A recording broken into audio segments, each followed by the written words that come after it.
ghosts and the suspect. It's safe to say that our luck has officially turned around, guys. We are back, baby. We are fucking back. We're back. Yeah. Classic. We are back. We are back.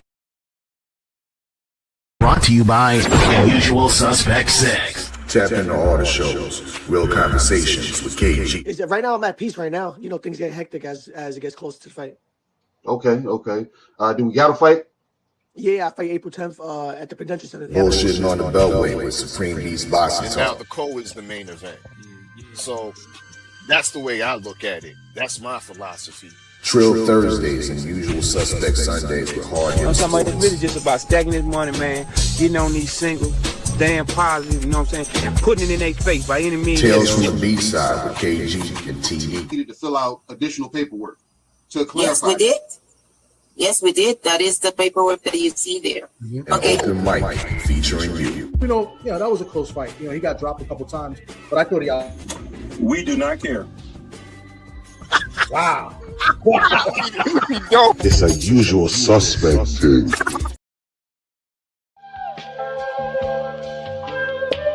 A Usual Suspect thing. Look, US6 where the real ones politic get. Late night smoke with the fight game where the critics sit. Every punchline got a barcode and a timestamp. Receipt talk, we ain't never had to spin facts. Dr. KG with the pressure and the pause. Voice cut through the static and the industry noise. Live from the mud where the coaches still breathe. Where the fans want truth, lot of company feed. No scripts, all pain, all perspective involved. We seen puppets get promoted while the real get ignored. So we built our own table out the blood and the scars. Now the channel got motion from the hoods to the stars. All fella in the lab like alchemists with the boards. Man, scientists, energy, plotting seasons and scores. Dana Black with the pool picks, sharpen the brand. Made accountability a language they don't understand. Tales from the B-side, let the underdogs vent. Open mic turn the casual fan militant. Suspect teams get dangerous after dark. When them uncomfortable truths start hitting the heart. We ain't ESPN polished, we the alleyway version. Where the dialogue raw and the smoke got substance. Fight previews, recaps, community ties. Call-ins from the people, let the real ones decide. Boxing, culture, entertainment all blend. Soul loops, dusty drums, street sermons and sins. This ain't just content, it's survival and code. Built for the fans, tired of narratives getting controlled. So subscribe if you came for the authenticity. Where opinions got facts and the passion got history. US6, yeah, the movement's still growing. It's a Usual Suspect team, and the whole world knows.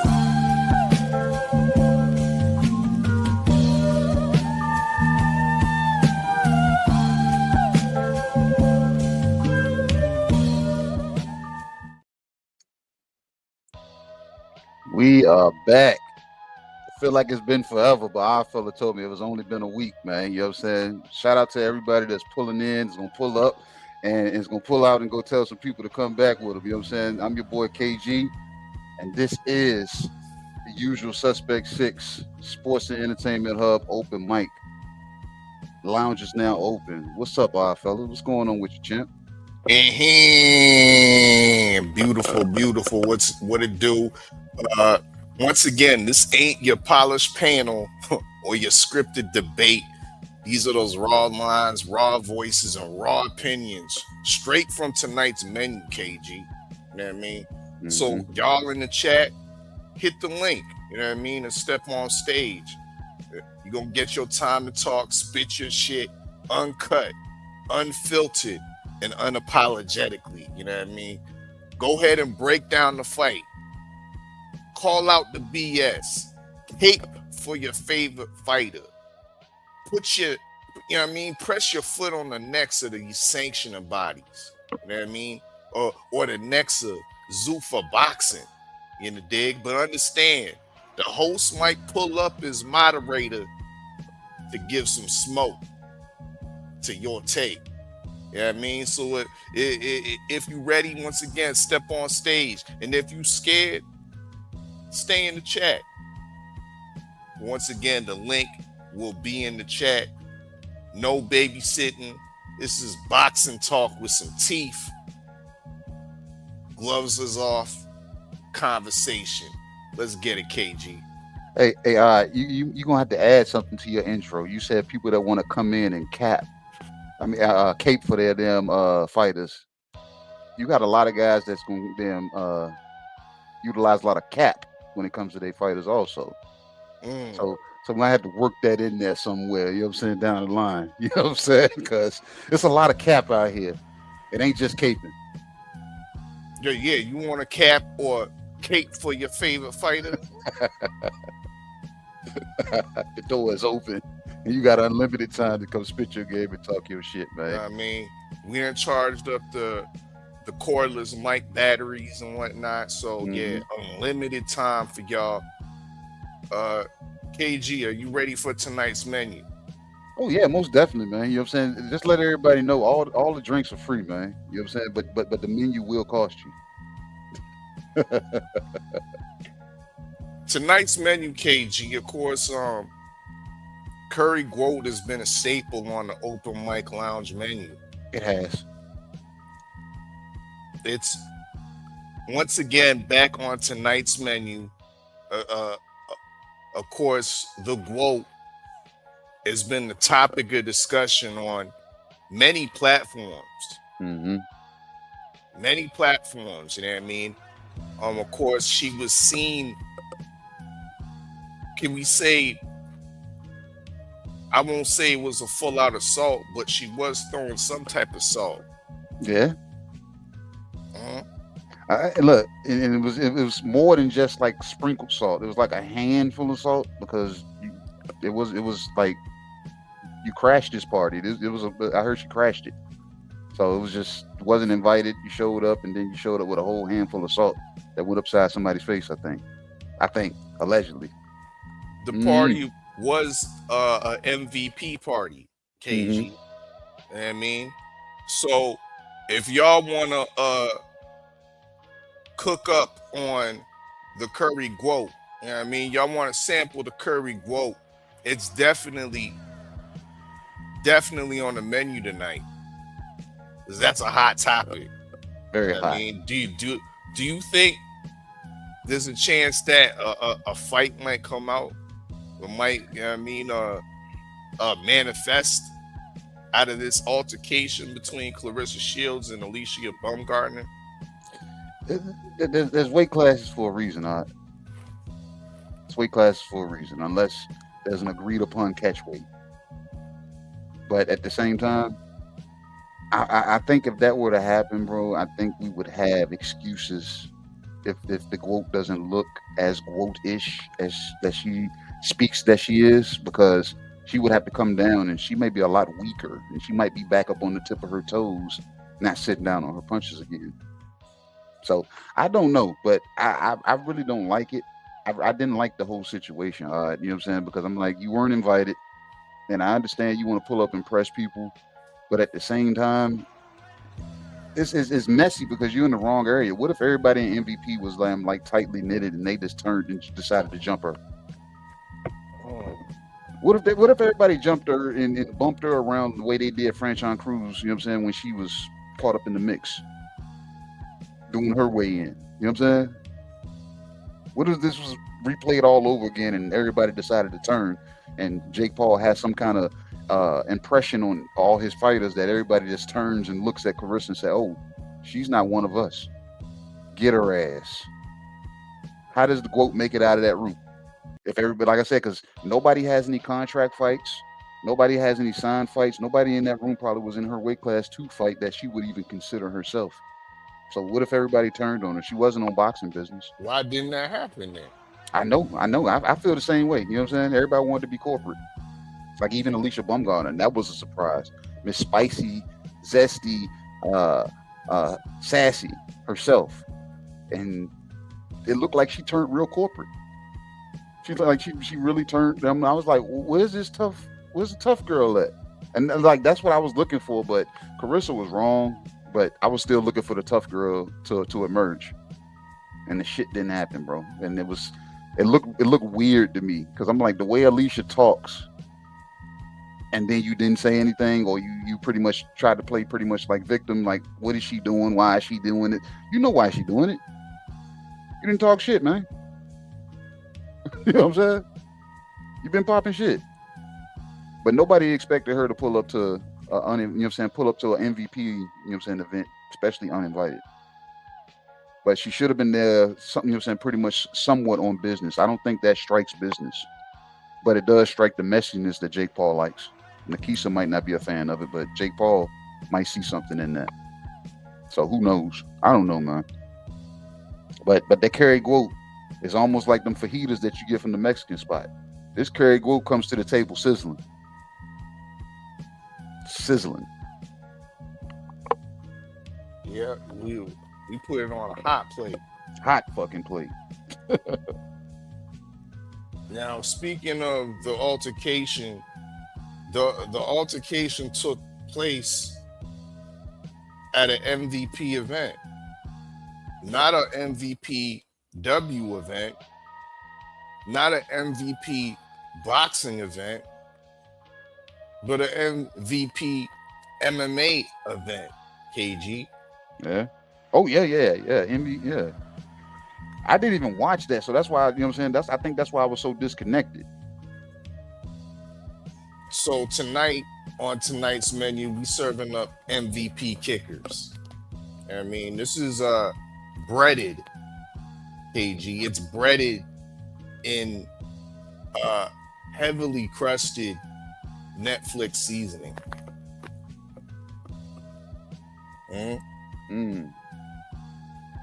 Okay.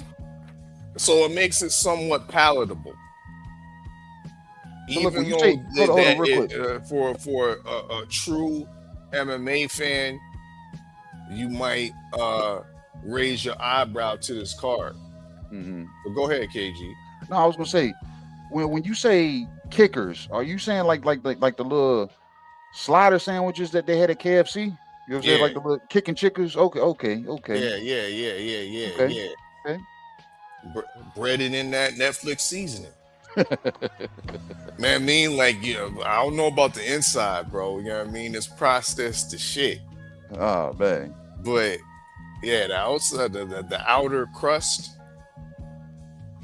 the outer breading, yeah, that's some Netflix shit. It makes it palatable. We got that on tonight. Okay. You know what I mean? Shout out Thomas from the Bronx.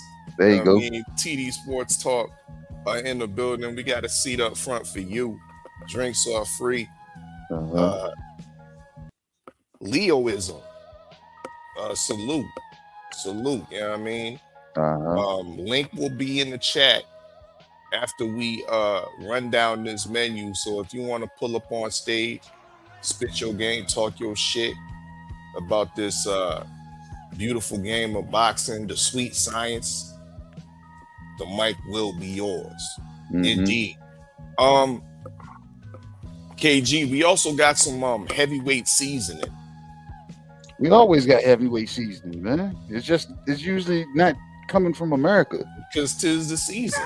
It's just not coming from America. Where's the seasoning on this? Well, because like I told y'all, but niggas didn't want to listen to me. Niggas thought I was the Canadian hating, the outsider hating. You know what I mean? But I told y'all, American heavyweights are being exported to Europe. Crazy. A lot of our American heavyweights are turning into gatekeepers. Nasty, man. Trial horses for British upstarts. Jermaine Franklin is thought of a world-class heavyweight contender. But in the UK, he's looked upon as a trial horse. A punching bag. I mean, so we go, of course, bring back some heavyweight seasoning. You got to, man. I mean, because we got some American flavor on this seasoning palette. You know what I mean? We got some American spice within this seasoning, KG. and All right, that's look. Rocco. Richard Torres Oh is no, fighting no, Saturday no. night, and he's up against a real challenge, a true Who? test, Who? and nephew Frank Sanchez. What you talking about? No. That's a legitimate test, a real fight on that Giza Pyramid card. What we talking about? It ain't the season I'm looking for. Cause look down here, look, Canada is a part of the Americas, but in the United States, we got a saying down here, man. I don't know if y'all had the same saying up there, man. If you ain't sneezing, it ain't seasoned. And Rocco ain't damn making nobody sneeze, man. It ain't seasoned like that, man. Bro, how come all y'all niggas be, I'm not saying all y'all, but a lot of y'all niggas be gushy-eyed over Moses Atuma? Not me. I think the kid's punchy. I'm hearing a lot of dudes giving them the keys to the division, ready to say he should be fighting Usyk next. And I mean, we even have that in the major boxing media be saying that, i.e. Max Kellerman. I mean, he's one of those guys, captain of the Atuma bandwagon. So he's not even taking on the challenges that Rocco Torres is. I would love Atuma to get a fight in with a top 10 world-class contender to really see if you belong in the deep pool in the deep end of the heavyweight division. And that's what Rocco's doing. So salute to him. I'm heavily invested and will be watching this fight Saturday afternoon. That will be on the zone on the Usyk versus Rico Verhoeven, the legendary kickboxer that's been undefeated in over 10 years, KG. I mean, he does have a size advantage.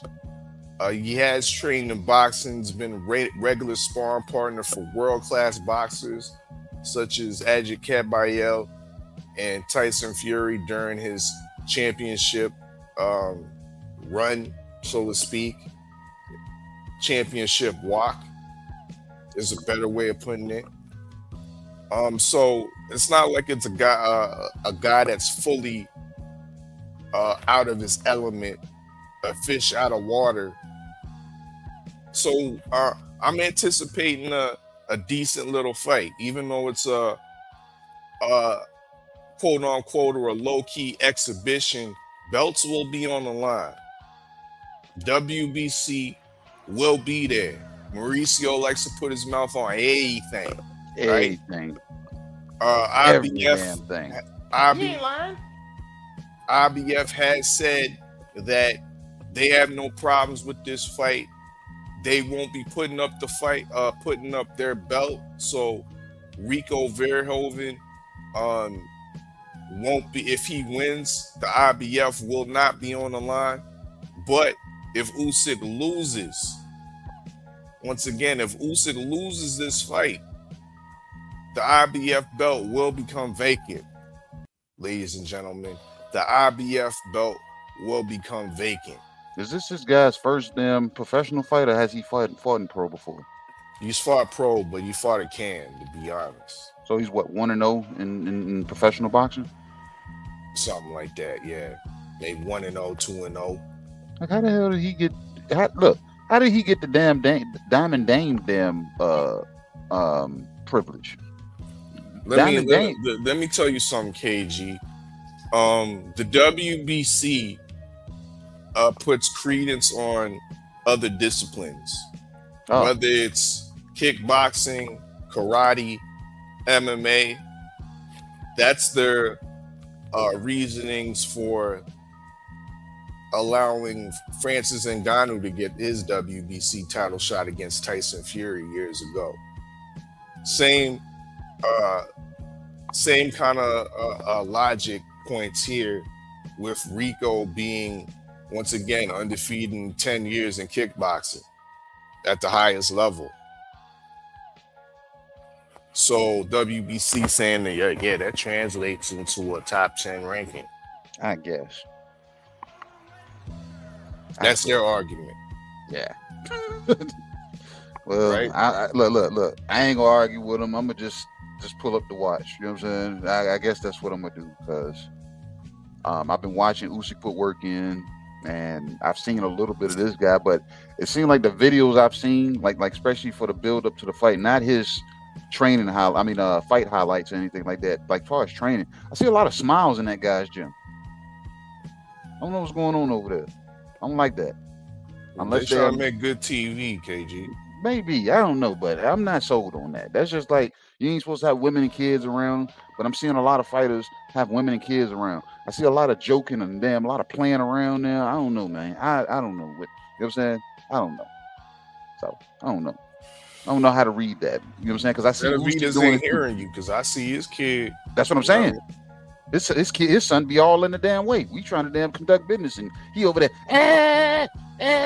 You better get out the way, little nigga. You know what I'm saying? Get out the way, little nigga. You know what I'm saying? So yeah, we got heavyweight season, and that also features, if y'all want to cook on the Dubois Wardley fight. I mean, I really haven't even touched on that that performance. Great fight, had you, and the outcome from that. Wardley has instituted the rematch clause, KG. He ain't trying to take no breaks. Yeah, that's confirmed official news. Shout out SZNG FT in the chat. You know what I mean? Link will be in the chat. We got a couple more items that we want to discuss. So yeah, that's been confirmed. Not much news about, to be honest, I didn't even watch the fight live with Philip Hergovich and David Allen. It was a predetermined result. Oh yeah. You was talking about damn Moses and Usyk. Moses might have damn Philip Hergovich issues. Yep. So that's being heavily discussed. Hergovich versus Atuma next. And to be honest, KG, on paper, it seems like a major test, like I was saying earlier with Rocco's getting with Frank Sanchez. But I think Hergovich is tailor-made for a fighter such as Moses Atuma. I don't believe this will be a great test. I think it will, because Hergovich is gonna he's gonna start early with, you know what I'm saying, utilizing his reach, you know what I'm saying, in the range. And it's gonna be heavy. His game plan is gonna be heavy 1-2. 1-2. 1-2. And I think Moses is gonna deal with something, you know what I'm saying, heavy in the beginning of that fight. And I think that's gonna be the test that I'm looking for, to see if he can, you know what I'm saying, maneuver around, because Hergovich is gonna damn, you know what I'm saying, lay it on early, but he's gonna fade, especially when Moses picks up the fact that he's only throwing a 1-2. When his corner picks that up and they coach him on how to navigate through that, that's when the distance is gonna get closed, and that's when Hergovich is gonna already be on the decline as far as his gas tank. And I think damn Moses will damn, you know what I'm saying, slow walk him from there unless he catches him. But if Moses comes out reaching early, that 1-2 is gonna find a home, and we're gonna find out if this kid has a chin or not. So I think it's gonna be a test early, and it's gonna be up to him to make it through that initial storm in the beginning, and wait and watch for Hergovich to start fading, because that's what he's gonna eventually end up doing. You know what I'm saying? Because his show is limited. It's a limited show. So, but it's you worried about him fading. You should be worried about his face holding up. If Moses can get to it early. Shit, did Dave Allen cut this boy? Yes, he did. in less than 3 rounds. Like, well, you underestimated them, you know what I'm saying, Allen, because he got T-Rex arms. He was like, yeah, he got short arms. I ain't worried about him too much. Yeah. Man, I think he got a streak. Last 3 fights. Cut. What you think Moses gonna do with him? And then the UK referee and the doctoring system gonna show a lot of mercy. Come back another day, chap. Oh man. Heavyweight seasoning, y'all, you know what I mean? The mic will be yours after the Norfolk full platter. Full platter. I mean, full platter. It definitely has some killer bees on there. Brian Norman Jr. was at his best. I saw improvements, at least speed wise. Jab was rapid fire. I mean, Brian Norman closing the distance was excellent. Oh yeah, Go ahead, KG. Yeah, Brian Norman, you know what I'm saying, in my opinion, if anybody remembers last year for the Devin Haney and Brian Norman Jr. build up, the US6, US6 had a heavy rapport with the Norman family, senior to be, you know what I'm saying, to be exact. And if anybody paid attention to Brian Norman Sr. when he was on this campaign going around the different channels and stuff, he put heavy emphasis on the fact that his son could box. He wasn't flat-footed. He had a good jab. I felt in this fight we saw everything that his dad was saying last year. You know what I'm saying? And it looked smoother. And I had a talk with Ronnie Shields about that. You know what I'm saying? And I said, I pretty much told Ronnie, I said, you already got a good canvas to work with. This kid has been in the gym. This kid is, you know what I'm saying, he's grew up in the gym, and his dad has, you know what I'm saying, given him good tutelage. Because don't get it twisted, you know what I'm saying, Brian Norman Sr. actually, you know what I'm saying, knows the sport of boxing, you know what I'm saying? So he's, you know what I'm saying, giving his son pretty good tutelage. But social media, you know what I'm saying, that's another avenue, you know what I'm saying? But as far as giving his son, you know what I'm saying, the good, I think it helped with him making that transition with Ronnie Shields, because I got to see it. Because the footwork, it was almost like he was on ice skates, the way he was able to slide across the ring. Slide in, slide out, slide in, slide out. And the jab, you know what I'm saying, was there early and often. The level changes, he worked up and down the damn tree. To be honest, I didn't get to see everything I wanted to see because Josh Wagner folded up. It's like I watched the whole transition of Josh Wagner, you know what I'm saying, for that week, bro. And this guy came in strong.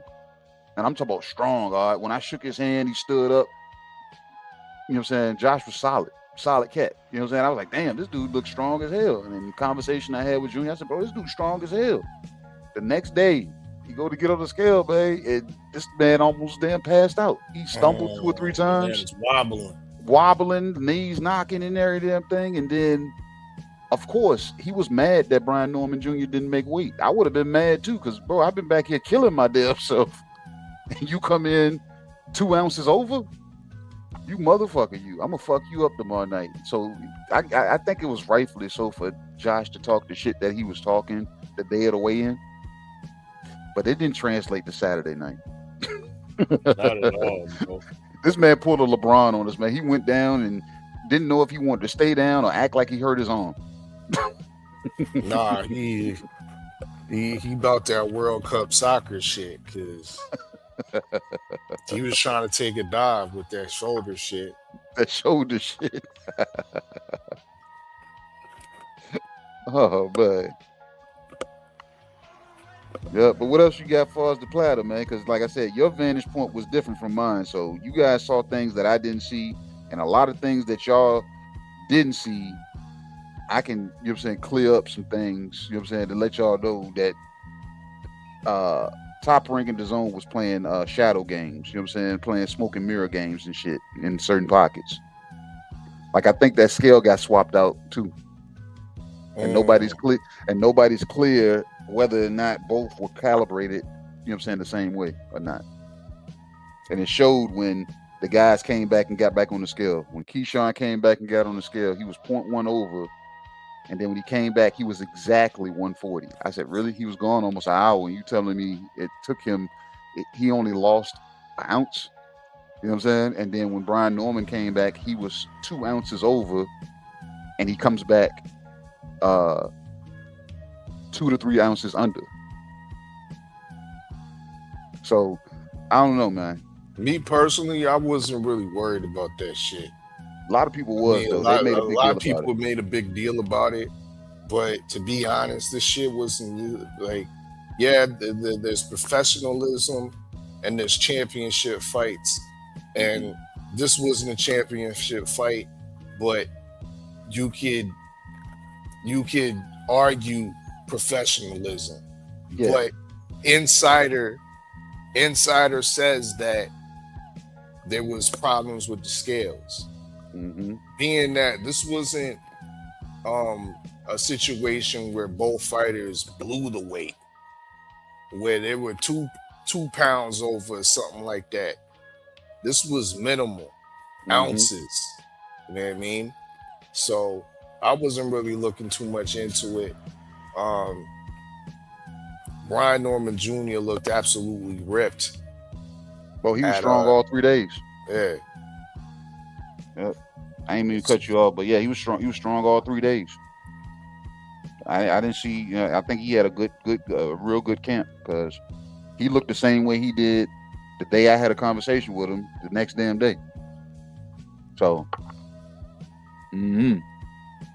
So we got the killer on the plate. We also, unfortunately, we got some underwhelming Yan. Yeah. Sometimes the chef has his off nights, and this was one of those nights.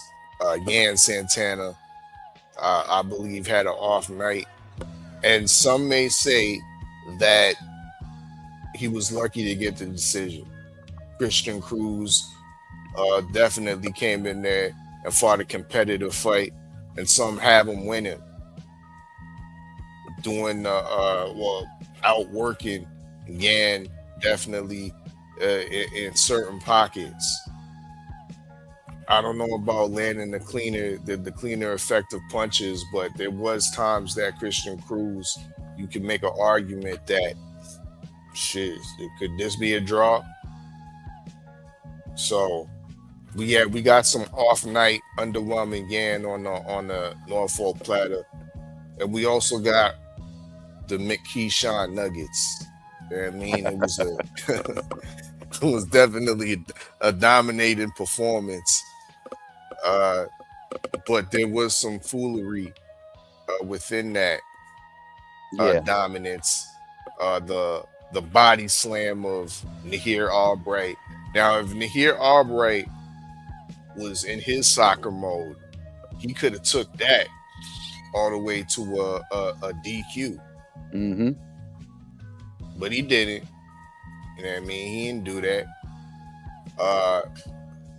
It resulted in a deduction of 2 points, KG.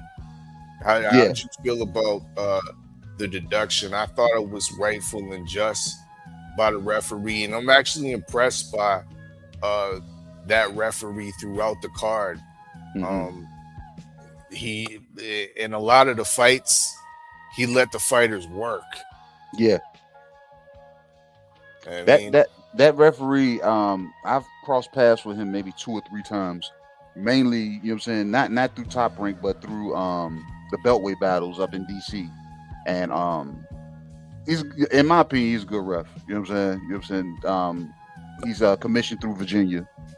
So I see him, like I said, I see him quite often. You know what I'm saying? Like when I pop up to, you know what I'm saying, the local events and stuff like that. So, but yeah, he's gonna let you work. But when he took the 2 points, initially I didn't know it was 2 points taken. I thought he just took a point. And if anybody knows anything about boxing, once you got 2 points taken, your next, you know what I'm saying, infraction is a DQ. You know what I'm saying? So Keyshawn was pretty much damn treading on thin ice, you know what I'm saying, not to do anything else. You know what I'm saying? And I asked him, you know what I'm saying, I think I asked him, I said, where did that slam come from? He said, bro, he said it was just, you know what I'm saying, it was irritating. He said, and the thing is, he said, I wasn't really intending to slam him. You know what I'm saying? He was just, he kept wrapping me up. You know what I'm saying? Every time he kept, I was like, I just went on and went with it. So, but it was executed to perfection, though. Yeah. And I made a joke. I said, bro, they only took them points, man, because you know the damn the teleprompter. I mean the arena. What is it? The projector up top. You know what I'm saying? The arena projector. I said, you know why they did that? He said, why? I said, because that projector saw the bottom of his shoes. He started laughing. He's like, I said, bro, you had that man feet up to the sky. Yep. Go ahead and hold me down, all right? Indeed. So the Norfork platter, if y'all want also cook up on the DB3 brothers, to me, who were Kelvin fighting Peter Dobson, underwhelming. That was a very much of a miss type of fight. A lot of clutching, a lot of grabbing, a lot of unseasoned work in that fight. Kelvin Davis got the hometown decision. A lot of people disagree. Of course, Peter Dobson disagrees with that. But in my opinion, Peter Dobson could have did a little bit more, especially being in the man's hometown. You gotta treat that like it's a champion. That man's a champion. And you have to go up in there and take that. You gotta go up in there and try to stop that man. You gotta go up in there and try to knock that man down consecutively to make it a conclusive result, a conclusive decision. And Peter Dobson failed doing that. You know what I mean? So, yeah, Kelvin was underwhelming in my estimation. And to be right and exact, to keep it 100, I don't think he's a real factor at 147. I don't think so either. He's the only fighter, you know what I'm saying? And it's crazy because the build up, when everybody was talking and we was running, like we sit around like pretty much doing water cooler talk, you know what I'm saying? All the media guys or whatever. And we was running down the list and we get to the damn list and we start talking about Calvin, you know what I'm saying? Calvin Davis and Pistol Pete. And everybody made the same face. They said, bro, I'm not too sure about Calvin Davis. Because Pete looked like he was on go, you know what I'm saying? You know what I'm saying? Showing up to this fight the way he was. And with him, you know what I'm saying? I think this is a heavier weight for him. So he looked more comfortable. And Calvin, it's like, bro, a lot of things that y'all didn't see, I didn't feel easy. I felt uneasy with him because I think it was the day of the press conference. And during that press conference, like before the camera started rolling, and I think I talked to TD, and I asked him, I said, bro, I said, are y'all seeing everything, you know what I'm saying, that I'm able to see? He was like, no, the camera is only going to be, is only on people that you know what I'm saying, that they're talking to. The whole time the camera wasn't on Kelvin, bro, like he either had like anxious or nervous energy sitting in his seat. Like he was constantly stretching. He kept getting up. Like, you know what I'm saying? It was almost like a stretch. You know, almost like you real anxious. So it was just, it didn't look settling to me. So I was thinking he wasn't gonna make weight. I was under that impression. I said, this dude probably ain't gonna make weight because he don't look comfortable right now. So it just didn't sit right with me. So leading up to the fight, I was like, yeah, he might be in for some shit. And I guess he was, you know what I'm saying, able to box well enough to catch the split. And when we did the post-fight scrum, he wasn't happy with the he wasn't happy with the split. He was calling for the other judge to be damn fired or something because he thought he unanimously beat Pistol Pete.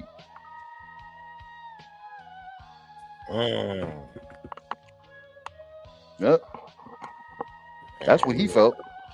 Yeah, unanimously beat none.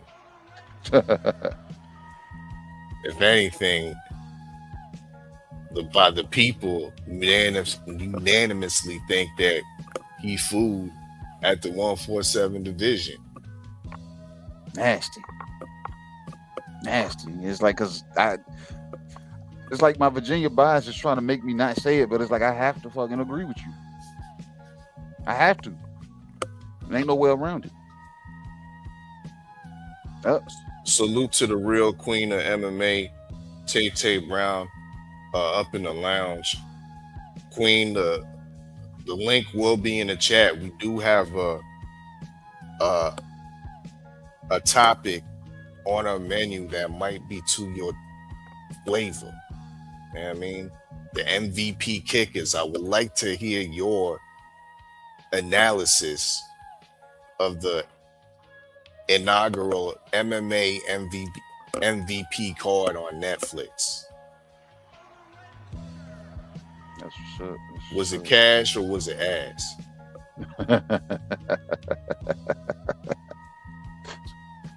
Oh man. Yep. Oh man. Was that the menu art? Is there anything secret, anything special that the chef decided that he gonna wheel out at the last minute, or would the damn chef be triggered once the people come in and start talking, they spitting their game and talking their shit?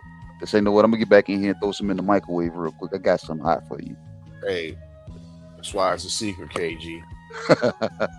You always got a little something in the back that we don't put out front for the I people. see you. Yep. But in the meantime, man, you know what I'm saying? We're gonna go pay some bills, man. We'll be right back. The usual suspect take.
We're back, man.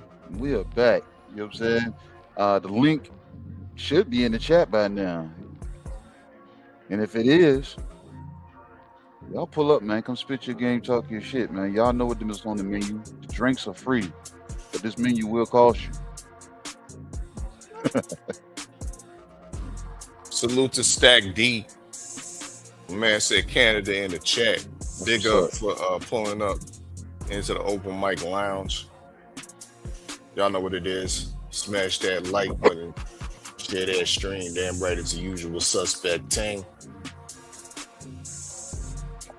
KG, since you was up live and direct in Norfolk, you know what I mean, you really was able to sample the Norfolk platter before we got to put it out there like that. What it looked like in the Norfolk Scope Arena. There was a lot of speculation before the fight between the boxing fans and some of the boxing media about ticket sales were doing poorly. Now, from what I saw from the TV screen, from what I saw from the footage that you put out in the group chat when you was inside the arena, it looked pretty full. And I mean, I wouldn't say it looked like a sellout crowd, but it looked damn near full.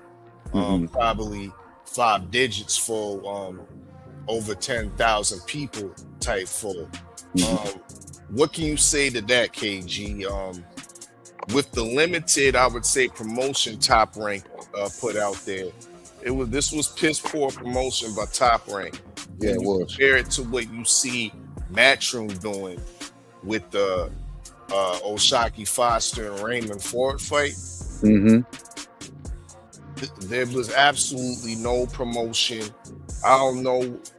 You kind of said there was no vibe and there was no buzz in the city when you touched down there earlier in the week. But yeah, let the people know. I mean, what were the results? Did it do well, even with the lack of Top Rank's promotion? Bro, I'm gonna be straight up, man. When I first got there, I got there kind of early. So when I got in, I got there before they was giving out press passes. You know what I'm saying? You know how KG do. You know what I'm saying? I might be a big guy, but I know how to move silently. You know what I'm saying? So I slipped all the way into the arena without a media pass or anything. You know what I'm saying, from the start. So I get inside, and of course, you know what I'm saying, the zone, Top Rank, everybody's still setting up. I cross paths with a guy, and I'm having a conversation with one of the guys that's on the staff for the scope. And as I'm talking to him, you know, he told me out his own mouth. He said he just found out, I think 2 days before that Saturday of fight day, that Keyshawn Davis and, you know what I'm saying, Noah Albright was actually fighting. He's like, bro, I didn't know we had boxing tonight. He said, I know I had to come to work, but I didn't know we had boxing tonight. Damn. I was like, damn. I said, bro, how you in this arena? And then he said, bro, I didn't even know it was boxing. He said, I thought it was daggone MMA. And this is a black guy saying this. You know what I'm saying? So what I did was I said, you know what, let me do my civil duty and take pictures, you know what I'm saying, and send the team footage of, you know what I'm saying, what it looks like, just to, you know what I'm saying, so y'all can experience it with me to see if this is going to evolve forward or if it's going to stay stagnated. You know what I'm saying? So I sent the initial video of the arena when they were setting up, and you can see it was bones, bare bones. Keon Davis had his fight. I think I sent another video, and you can see it's sprinkling. You know what I'm saying? It started spreading out a little bit. You know what I'm saying? And then when we got to the main card, I think I sent another one when either Jan Santana fought or when Calvin Davis fought. And y'all could see it was pretty much, you know what I'm saying, getting full. By the time I sent y'all that last video when it was all lit up in red, that whole area was packed. The only thing, you know what I'm saying, and Top Rank and the Zone didn't even try to play smoke and mirrors with it. They just didn't point the cameras in a certain direction, more so in a direction of where the production side was. And that was more so behind me. So where you guys saw where I was sitting and I was, you know what I'm saying, panning the whole area, I never turned around behind me, you know what I'm saying, because that's where, you know what I'm saying, where it was a little scarce. It was people up there, but you can kind of tell that section back there was the section that people that didn't know the layout of the arena. So it was people sprinkled up there. I want to say it was a good few hundred people in that area, but the remainder of that damn venue, when you guys saw me post that, yeah, that was no smoke and mirrors. It was no camera tricks. It was no curtains. That was all people. That was all people. And anytime one of the Davis brothers came to the ring, that's when we had the most energy. That's when the most energy was, you know what I'm saying? And when Keyshawn came out there listening, look, I was like, bro, it hurt me. And I was like, bro, both these dudes came out listening to gospel music. They walked to gospel music. I said, bro, they trying to kill the mood in here. I said, we singing to Jesus, and how we supposed to have a combative mind? Y'all coming out to Jesus. You know what I'm saying? So it is what it is. So, but the crowd ate it up, and all the stars that was there, the Pusha T's, the Shakur Stevensons, and whoever else that was there, they were on the red side, and that where the red corner was, and that side, media could go that way, but once we made it to a certain point, it was nowhere for us really to go. So media, we stayed pretty much on our side because we had meeting rooms, we had our refreshment room, and we had a lot of stuff on our side, and that's where the zone stage was, where Chris Mannix and everybody was. So they had that was dedicated to us. The other side, it was pretty much all crowd. So media, we pretty much don't navigate through crowds, especially trying to go talk to people. It's kind of rude while people are trying to sit down and enjoy shows and stuff. Usually the big camera people do that stuff. You know what I'm saying? So I saw Shakur, but I didn't see too much of anybody else because of where I was sitting.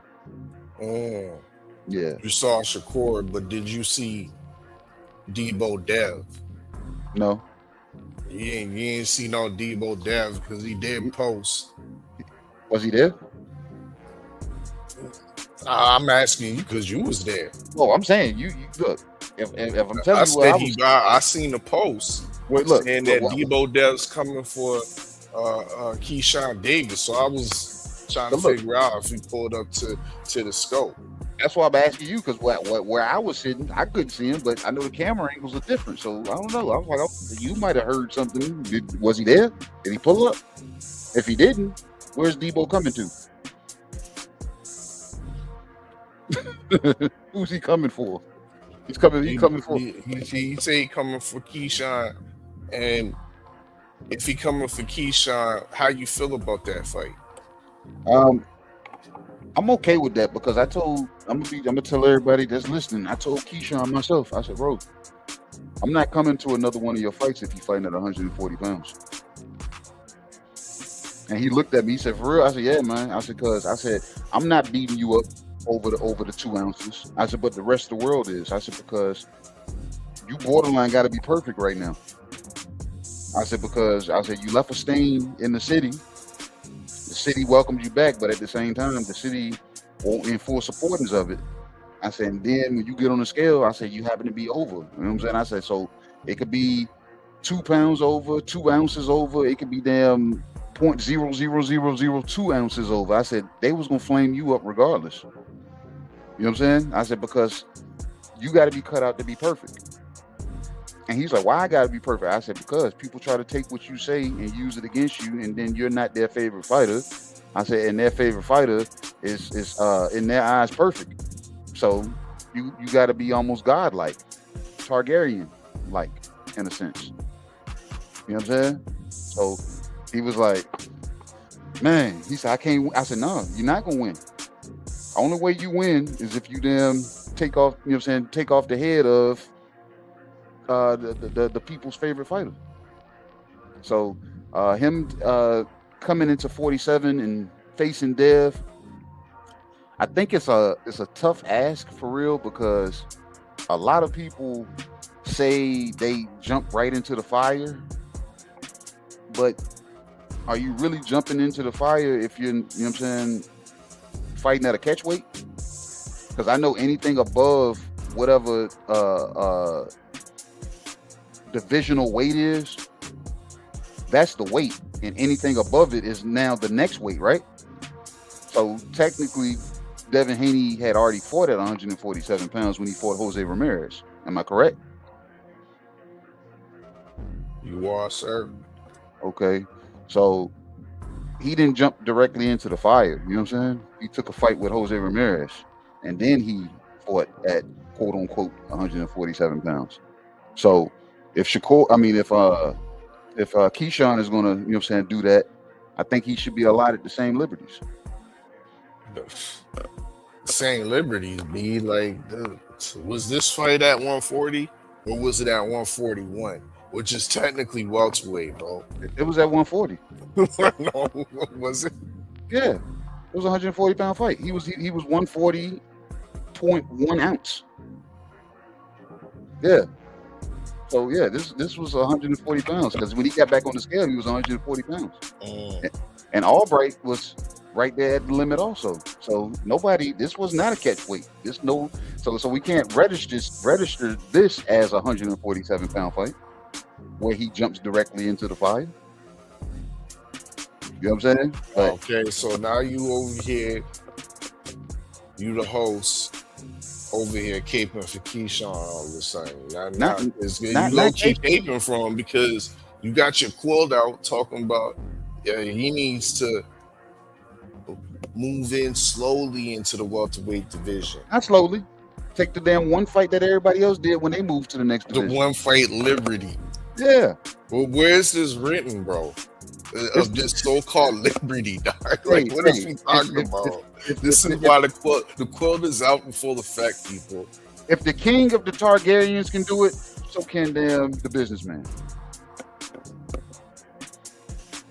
If the king of the Targaryens can do it, so can the businessman. Listen, bro. The king of the when the king of the Targaryen calls you to the throne. He said when he calls him, huh? You can't be like, I need to play a side game first. You know what I mean? I need an interim tournament first. That's what the before I Targaryen go did. to the throne. That's what the Targaryen did. Nah, he ain't do that. Yeah, he did. Before he fought in New York, remember? He fought in New York before that. In my opinion, he fought at 147. Yeah. So Keyshawn, and look, and I'm not even saying let him fight at a catch weight. I'm just saying tell him to fight at 47, but he ain't got to jump directly into a championship fight. But he does fall into that damn, you know what I'm saying, that category that he can. So Keyshawn, like I said, so it's not a cake. Because I've also been a firm believer and always said Keyshawn has been asking for a lot. Give him what he's asking for until he finds out that's not what he wants. Listen, when the king calls, you gotta no, hold up. Stop right there. Hold on. You gotta answer. Stop. Who the fuck did the king call? Did the king call the fighter or did the king call the handlers? Because the handler was there. I seen the fighter called out the fighter, bro. Yeah, but management don't need to call out Jay Prince. But don't need to call out Bob. Ain't the fighter his own promotion? Isn't he the businessman also? Isn't he the, you know what I'm saying, the man that should be talking for, you know what I'm saying, all of that? So yeah, you're calling for a fighter that's fine with wanting to fight you because he said it on quite a few occasions. Why haven't y'all called them, you know what I'm saying, the management and set that up? Because somebody shined some light on me the other damn day, the $1 million worth of game interview that Bill Haney did? Yeah, I heard that. I mean, why did that conversation sound so fresh? He admitted that he ain't talked to Jay Prince. Exactly. No, you know what's it right and exact? This conversation goes both ways, KG. Both ways. Because we have heard Keyshawn Davis numerous times call out Devin Haney. Yeah. Am I right or am I wrong? You're right. Actually, in his last fight, before the Dahir Albright fight, he called out Devin Haney in his post-fight interview. Am I right or am I wrong? You're right. So why isn't Jay Prince reached out to Bill Haney about a fight yet? Why isn't Keyshawn's team doing anything about securing a WBO championship? You answered your own question earlier, man. You said when the Targaryen comes to calling, you got to answer. And the Targaryens have yet to call Jay Prince. Well, Debo just called out Keyshawn. It doesn't matter. He called about his name has been on the list. And that's legitimate. Now, his name has been on the list. Now, let's get the negotiations rocking. Now that that's out there in the open, in case Jay Prince has been living under the rock and ain't been listening to his fighter, you know what I mean, too involved and overwhelmed with these mob ties to see that your fighter wants to fight King Targaryen, Lord Devin Haney. Now's the time to do so. It is. But Bill calls everybody. Why he ain't called?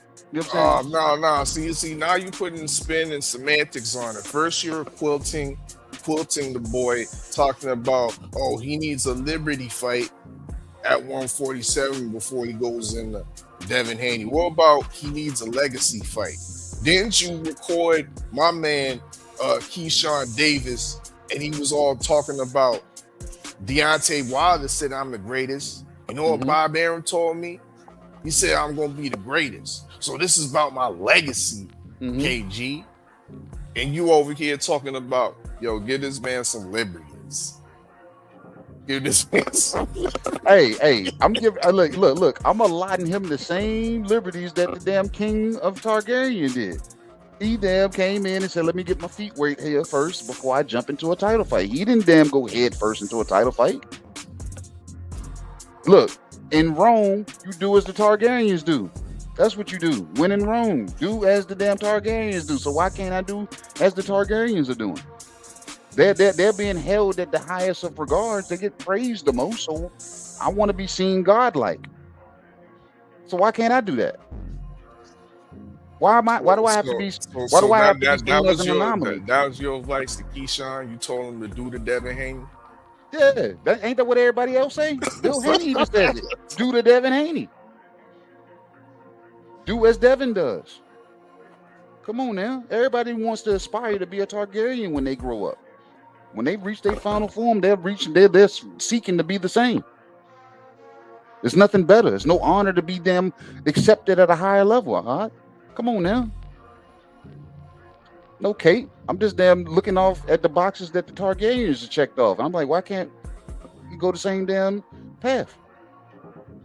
You gotta be different. Just jump all the way into the fire. You're gonna catch him having to damn jump right back into another tough camp to come see. Yeah, okay. Those are chess moves right there. I just watched you go 12 rounds, and I'm gonna damn jump on you. I'm gonna jump on you and say, "Hey, you should fight me next." So now I gotta damn get in the no. Let me damn do what you did. I want to be like you when you grow up. Everybody say I should aspire to be like you. You make the perfect moves, perfect business move. They move the greatest. Yeah, we want to move like you. Remember, we want to be just like you, because that's what I'm saying. That's the narrative that gets spin. You got to do it like Devin. Devin is the greatest. He's done it all right. So you should take notes. Why can't I take a note and say, you know what? I want to take a page out of the book and, you know what I'm saying, afford myself enough time to get my feet wet, and then I come call you up. 2026 ain't over yet. That fight can happen at the end of the year. We can close out the year with a damn Devin Haney versus Keyshawn Davis. Why you want it in the summertime, all right? I mean, activity is your best ability, KG. What Dev ain't for since last November. We ain't talking about Dev right now. We're talking about the man that you're quilting up right now. He just got out of the ring, so he's already checked. He's already checked off his box. He's fought in the springtime. Did he not say he won Devin Haney, bro? Yeah, he said in 2026 I want to fight Devin Haney. Tell me where he said he wanted to fight him next. Show me that. I want Devin Haney next. Show me where he said that. He said 2026 I want to fight Devin Haney.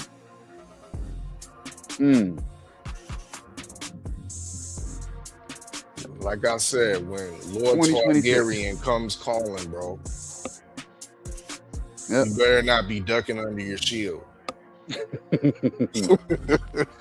So is that the only person talking about? You need a Liberty turner. Is that the only person that the Targaryen is called out? Because he hasn't fought since November, so you know what I'm saying? Like, I'm just saying. Oh, you trying to bring out a secret menu? If there was nobody else to fight? The Lord, the Lord Devin Haney. Wait, like, what's going on, bro? Oh man. So you just what you said? It was okay for him not to fight since Thanksgiving? Nah. I'm still waiting for the official announcement. What, the Zuffa announcement? Is Zuffa box on here somewhere? No, there ain't no Zuffa box tonight. I mean, we left it in the back, but it can get pulled out real quick. You know what I mean? Heat it up in the microwave. It tastes just the same. It's just the same. Oh man. But no, man. Norfolk was cool, man. You know what I'm saying? Outside of the Brian Normans and Keyshawn Davises, and you know what I'm saying, the good conversations with Ronnie Shields and different managements and different entities. You know what I'm saying? The shit them panned out. I don't know. Look, I sent you everything I had, Odd. I said, and I was telling TD today. I said, I don't know what Odd has any ambitions for anything, or if I got to sit down and create something. You know what I'm saying? I just had a long weekend. So if I get to it, you know what I'm saying, everybody that's listening and who will listen, bear with me if I do, you know what I'm saying, dive back into those videos and, you know what I'm saying, create some kind of highlight reel of some sorts. But I don't know what the architect has up his sleeve when it comes to any and all the footage I sent him. So shout out to Stormy B Man for pulling up. Yes, sir. Yes, sir. You got a reserved VIP up in here too, Stormy. Yeah, I mean, drinks are always free for you, Stormy. But so you saying that all in all, the overall result was a success. Tickets did do well. It was more or less full up in there. Mm-hmm. However, this is not leading into a Devin Haney fight. You say this should be led into a interim Liberty fight. Liberty fight at the welterweight division before going in there with Lord Debo. I like how you try to play with my words, man. You just want to keep leaning on that word. I'm being direct with it. Yeah. I could have maybe used a better word, but you know, some better adjective or something. But you know what I'm saying? But yeah, man, I'm just saying. If everybody, you know what I'm saying, we want everybody treated equally, right?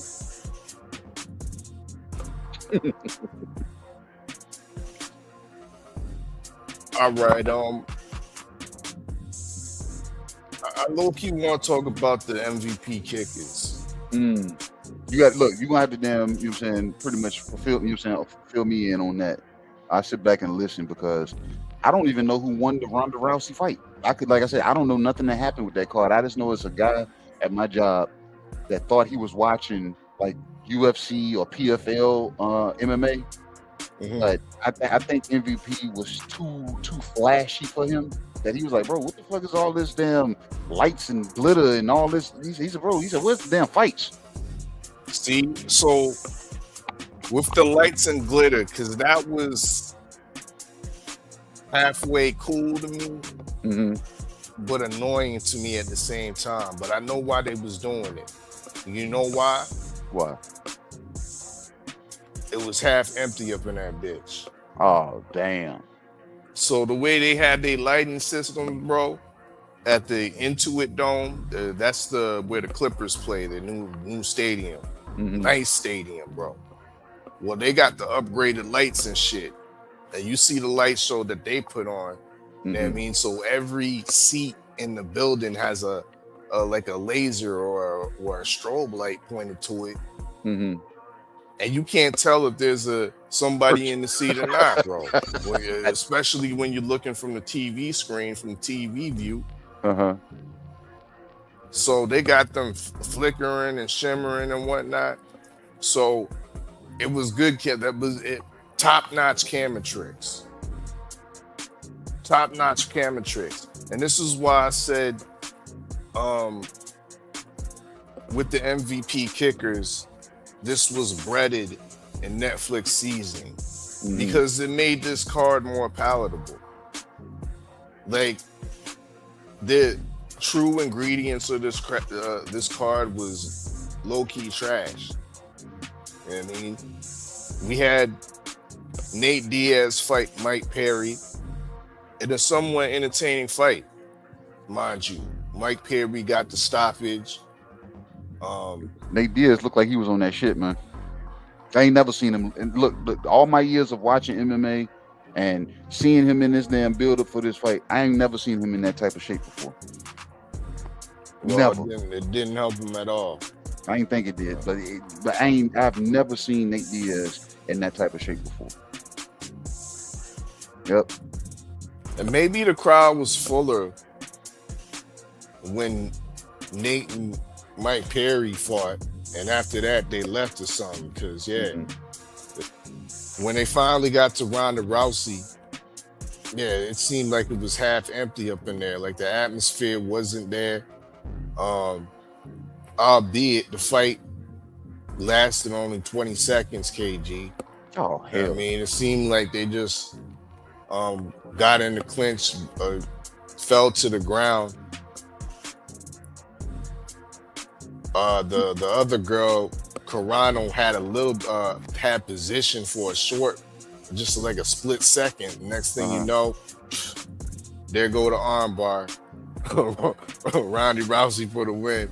Carano had to tap out. Oh, hell. So that wasn't much of a watch at all. You know what I mean? Francis Ngannou. How do you do? He got the stoppage against I would say an undersized Brazilian that he's world class, albeit, but not the type of guy that you want to see Francis Ngannou in. I'd rather see him. There's a big Cuban karate.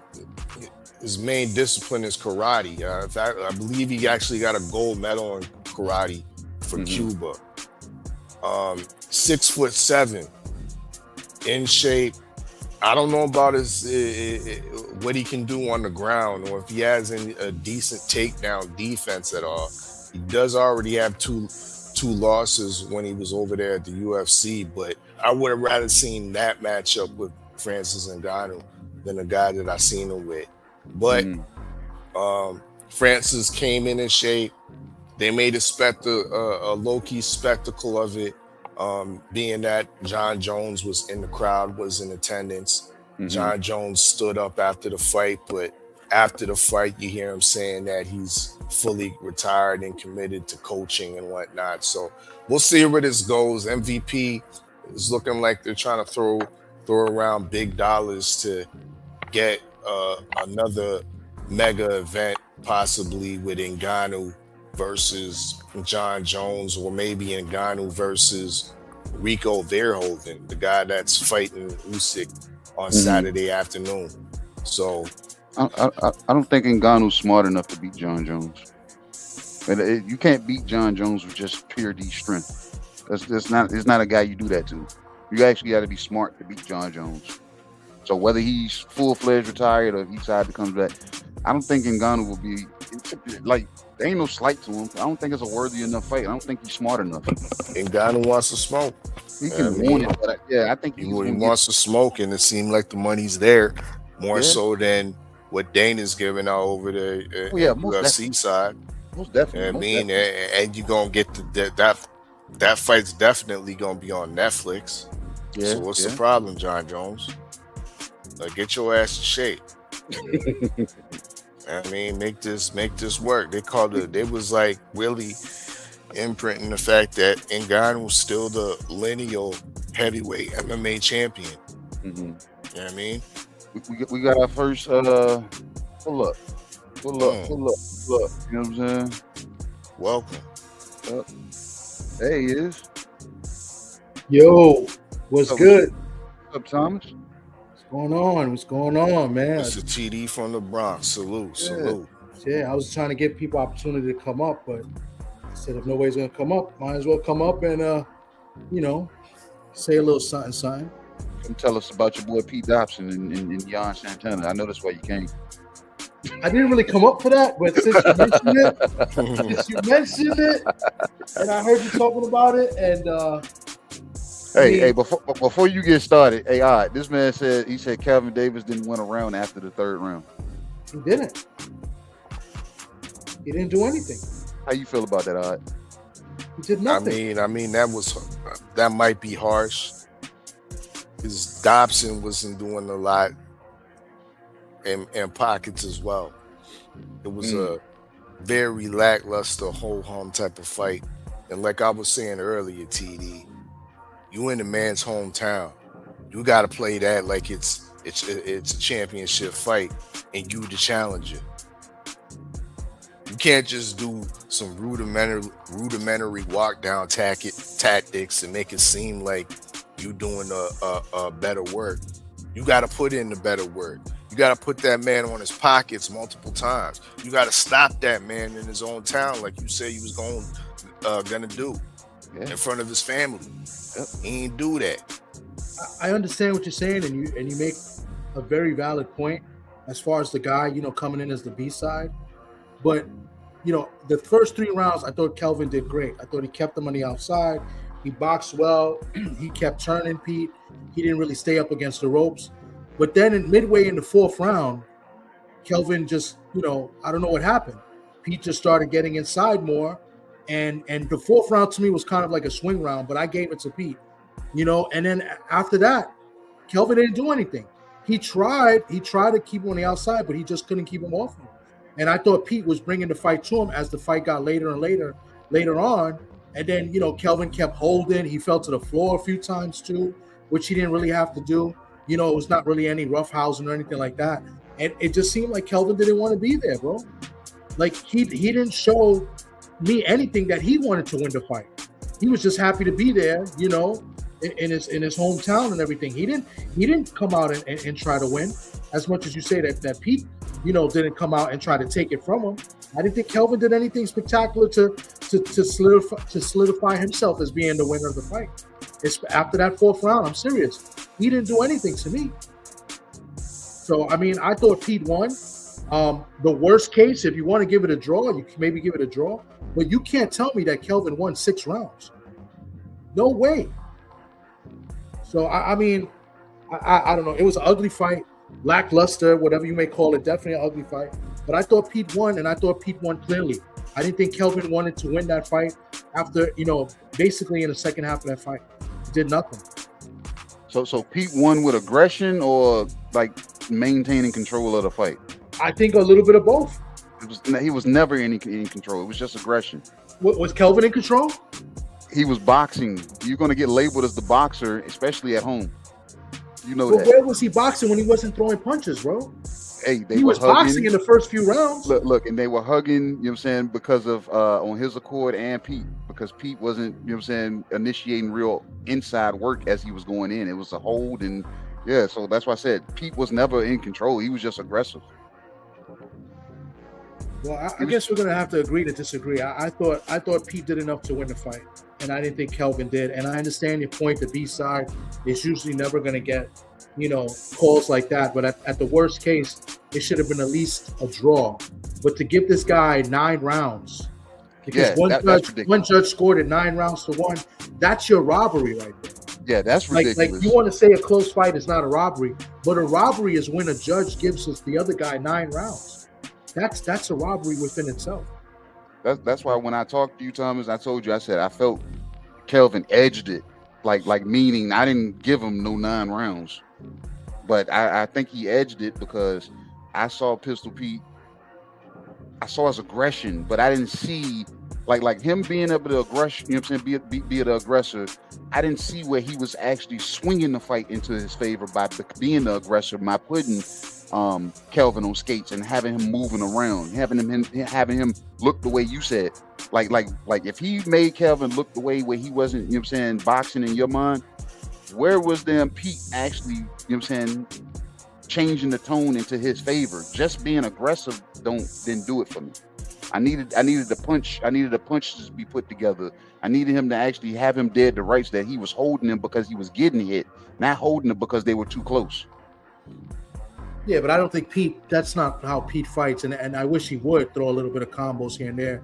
He's really much a one punch at a time guy. It would have been nice if he put a couple punches together, but I hear what you're saying. I just honestly couldn't give him 6 rounds, and 6 rounds wins the fight. And it was hard to give Pete 6. Yeah, it's fair. I mean, I'm not gonna argue over a lackluster fight. I mean, Pete is obviously a journeyman at this point in his career, and I think Kelvin is gonna pretty much be the same. You know what I'm saying? So, I mean, none of these guys are really going anywhere. So yeah, I agree with you there. But depending on the fighters that they fight next, is basically to give whoever that opponent is some work, and that's what you guys can do. Let me ask you this: where should Calvin be? Because me and our fella said, bro, he's complete food at 47. Where should he be? I think he's gonna. I mean, I don't want to call him a journeyman next, but he's gonna be somebody that's gonna give somebody some good work eventually. Because listen, he's only got what, one loss, so they're gonna consider him as kind of like not a contender yet. But I'm sure with this win, it depends on Kelvin, because I don't know if Kelvin really wanted to be there, bro. It depends on Kelvin, right? I'm sure they'll probably try to get him a fight where he wins like a regional title or something to get him in the rankings. I think he's in that position to do that, you know. But other than that, I don't know. Hey, Queen, he already got his CDL. He came back. He came from truck driving back to boxing. You know what I'm saying? So, he said in the garbage bin. I was trying to be nice, but yeah, I mean, both guys. But I think he could give some guys some work. But I don't know how they're going to match him. We already know what they're going to do with Pete. Pete's going to be given to somebody where, you know, somebody needs work, and they're going to, you know, somebody has a test, and that's what Pete is going to be put up. Kelvin, I don't think he's there yet because he's only got one loss. So they'll try to match him up with somebody, you know, decent, you know, to give him an opportunity to maybe get ranked, you know. So, but I don't know, you know what I'm saying? Because he's not signed to them Top Rank.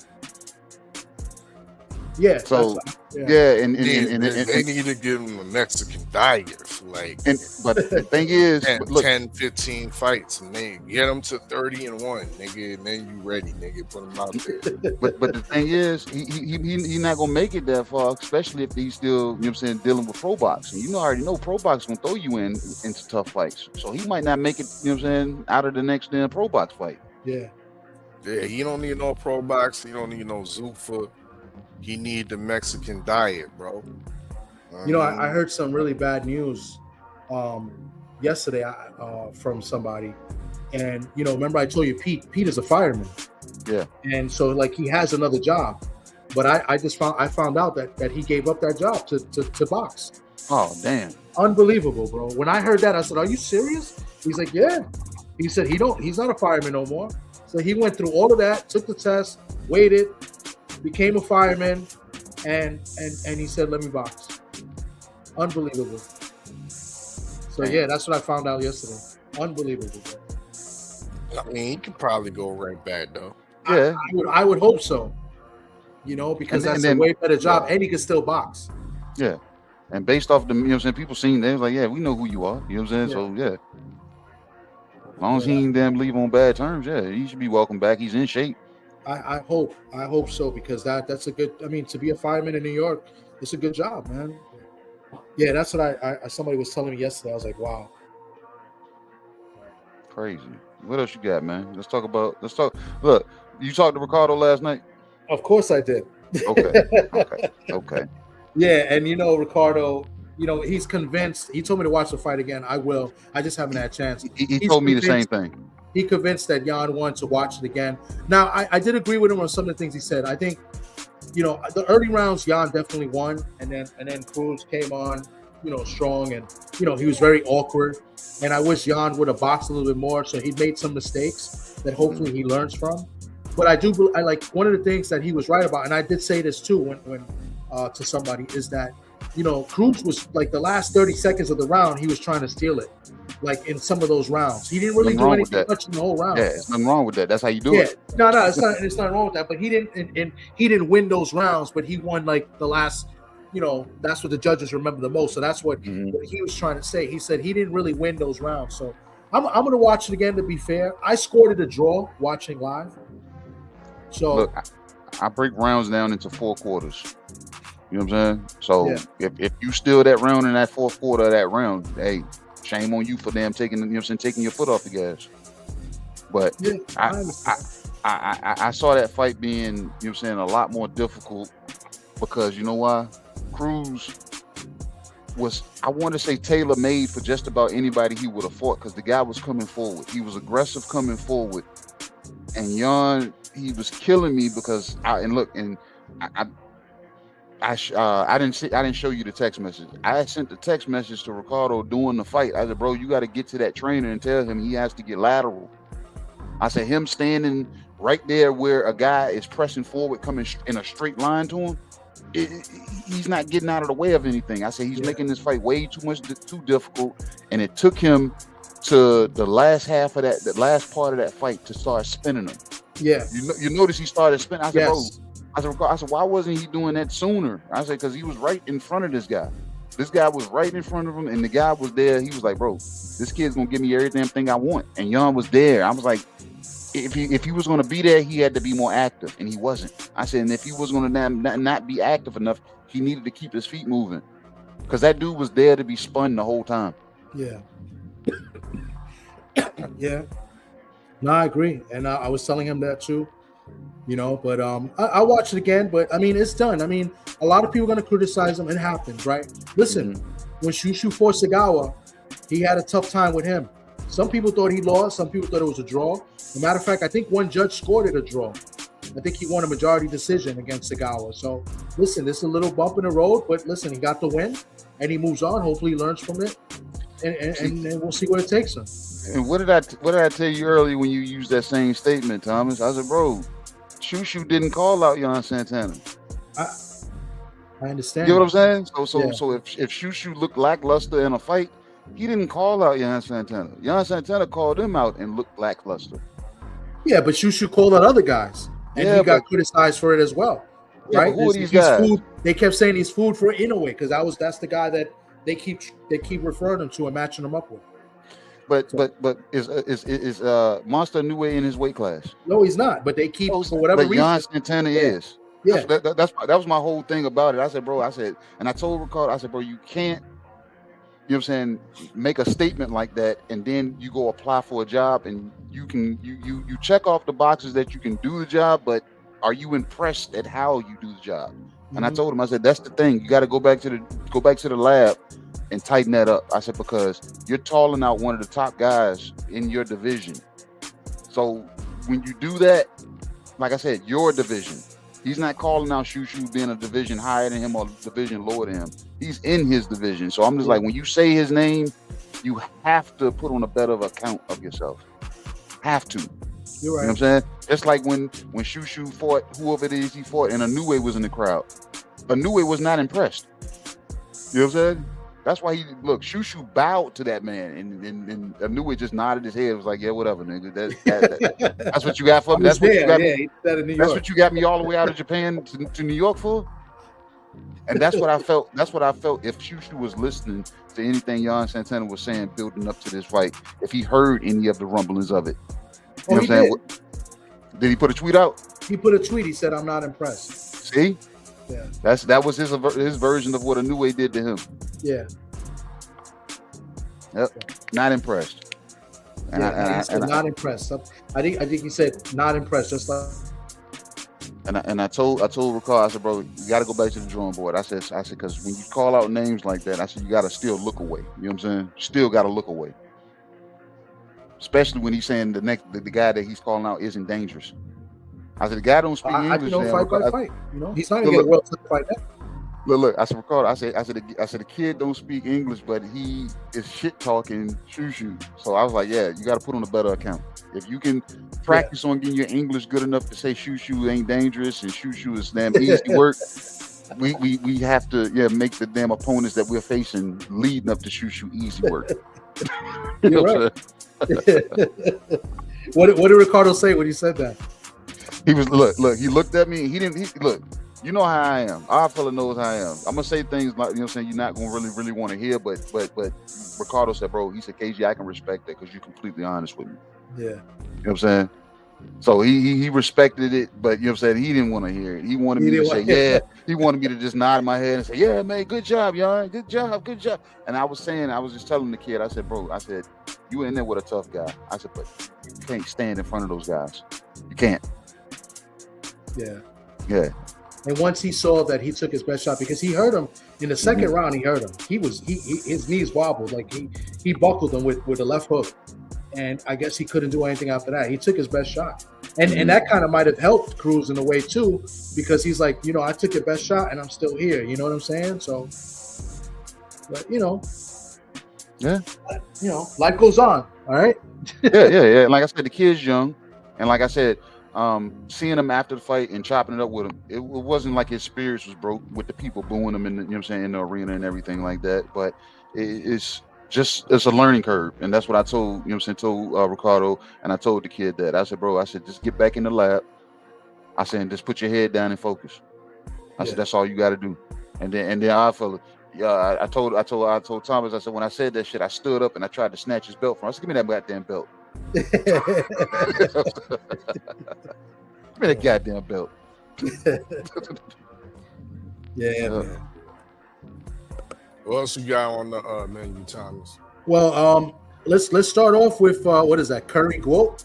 The Curry Gwoat. Mm-hmm. I don't really have much of an opinion. I just want to get a reaction of what I'm about to say, right? Because I still want to see what everybody else has to say. I'm going to tell you straight up that what Clarissa did is 1,010% wrong. He's absolutely in the wrong, 1,020%. But I'm okay with it. I have no problem with it at all. I have absolutely no problem with it at all. She had the same energy all the way out. She went there, right? They actually showed, I don't know if anybody seen a clip before that, they were in each other's face. And I believe Alicia said, "I'll whip your ass right now." I believe she said that while they were face to face. They were basically in each other's face before it was separated a little bit. And then after that, you know, obviously they were exchanging words. Clarissa went and now I don't know if she got a good slap or she got a side slap. It sounded like it was a clean slap. I don't know. They didn't really, the camera really didn't catch it. But, she got hers in, right, over between whoever was kind of getting in between, and she got hers off. You know what I'm saying? And it looked like Alicia didn't want anything in return because she didn't really make any effort to try to get her back. So, what's done is done.